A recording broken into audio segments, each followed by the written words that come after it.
All right, good morning, YouTube fans. Good afternoon, good evening, whatever time you're watching. I hope it's this Thursday. Your new episode of The Spin is coming right at you.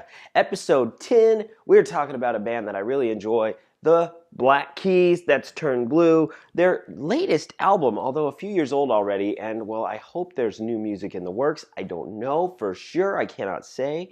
But let's talk about them anyways. Let's enjoy some of the stylings of a classic rock blues outfit that they are.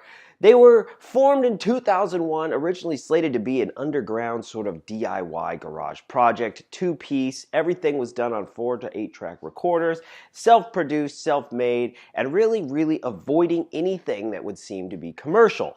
Not so short into their career, they were offered, however, $200,000 for a mayonnaise commercials, have rights in the use of their song, which they denied because they didn't want to be sellouts. How ironic it is that down the road to this point in time, they are one of the most licensed and used rock bands of all time, having featured in over 300 branded commercials. So, the Black Keys definitely taken the world by storm, an international success, and well, just a musical group that I think is really fun, and of the last probably 20 or 30 decades, a true rock and roll statement. So for those reasons, we are going to go into our trivia, our last call trivia produced videos. I'm Daily Vinyl. I got 5 questions for you, 1 bonus and 1 stumper.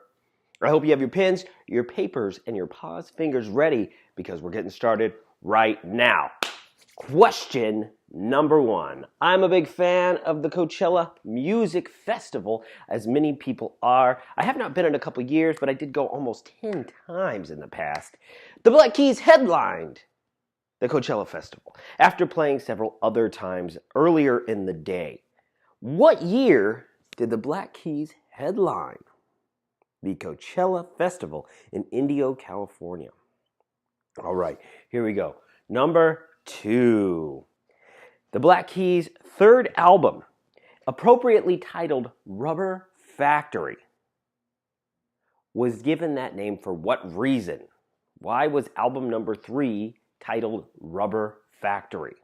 Hint, it's kind of obvious. All right, number 3. Of all of their albums, which there are 8, which album was the first to catapult them into national success as well as earn them 3 Grammys? All right, number 4. Although the Black Keys now live and produce and make their music out of none other than Nashville, probably one of the greatest music cities in the world, where did they originally start? Where are the Black Keys from?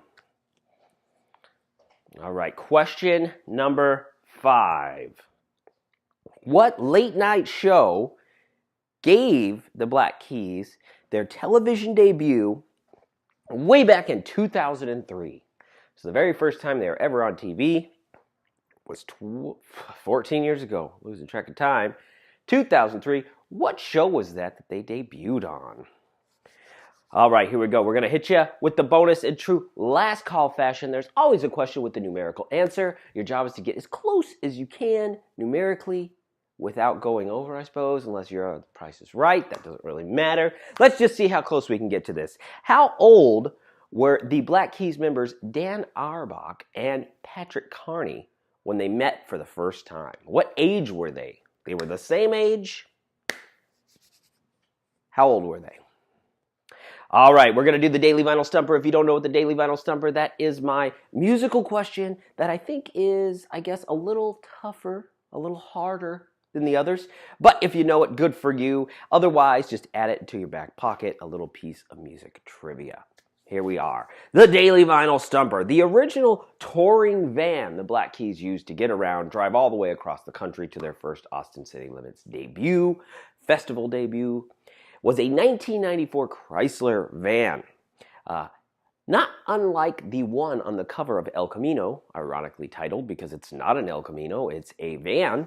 But what was the nickname for this vehicle? They had a nickname for their 94 Chrysler van that they would drive around the country in. What was that nickname? All right, if you've got your answers, you're ready for them now. Finding out if you're correct, tell me in the comments below when we're all done how many you got right. So, question number 1, I asked, what year did the Black Keys headline at Coachella?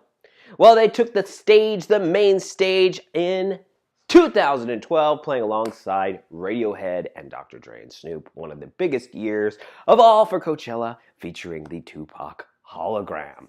All right, number 2, I asked, what was the reason behind album number 3, The Rubber Factory, of the Black Keys' name? Well, Rubber Factory was given that name because it was put together, it was recorded and produced by the guys of the Black Keys, Patrick and Dan, in an old tire manufacturing plant. Yes, they had been recording in the basement of a home they lived in, which was sold out from under them by its landlord, and they forced themselves in to an old tire manufacturing plant to set up a studio and record there over the course of 5 months. Pretty cool given the fact that they were already on a label, they could have gone into a studio, and they still chose to do it themselves. Blues roots for sure. Okay, number 3. What album of the Black Keys catapulted them into, I guess, stardom and afforded them their first 3 Grammys? If you said Brothers, you'd be right. Probably, in my opinion, their best record ever. But lots of good music on either side of that. All right, number 4. We talked about how the Black Keys are now stationed out of Tennessee like most good rock and roll or country musicians are. However, they were not from there originally. Where were they from? Ohio. And if you said Akron, you would be extremely specific and excessively correct. So Akron, Ohio would be your answer. Okay, the answer to your question number 5.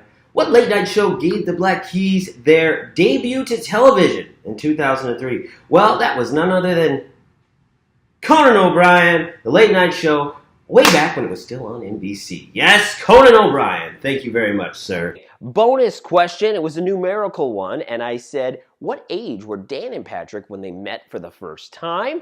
If you said 8 years old, you'd be correct. And 8 is kind of a fun number for the Black Keys, given that they currently still only have 8 albums. They used an 8-track recorder throughout their career, and extra trivia bonus, they had 8 people at their very first show. Not a huge audience, but who cares, right? As long as you're doing it, that's rock and roll. And lastly, let's do our Daily Vinyl Stumper. We were talking about their vehicle, the one that looks like the van from the cover of El Camino, although that is not it. What did they refer to that 94 vehicle as? Well, the Chrysler was dubbed the Gray Ghost. Yes, the Gray Ghost was their popular touring vehicle for some time. I'm sure now they have very nice luxury, charter buses and all the same. They probably fly to most of their shows. I don't know. Very wealthy, very successful. An ode to the Black Keys. I hope you like their music. I hope you like what we're doing here on The Spin. If you like the video, subscribe to the channel. Get all the weekly updates. If you're with me on the Daily Vinyl channel, please follow me over to Last Call Trivia. There's only 2 more episodes after this on this channel before we're exclusive to Last Call Trivia, and I want you to come along with me. If you're on the Last Call Trivia channel, then please subscribe if you haven't already. Good job to you. Otherwise, look for both Daily Vinyl and Last Call Trivia on Facebook, Instagram, Twitter, all the social media outlets that you want. Otherwise, drop me a line below. Let me know how many did you get right. 5 out of 5, bonus and stumper. Do you hate me? Am I annoying? Troll me too? Either way, I want the comments from you. Anyhow, until next time, keep it rock and roll. I'll catch you next week.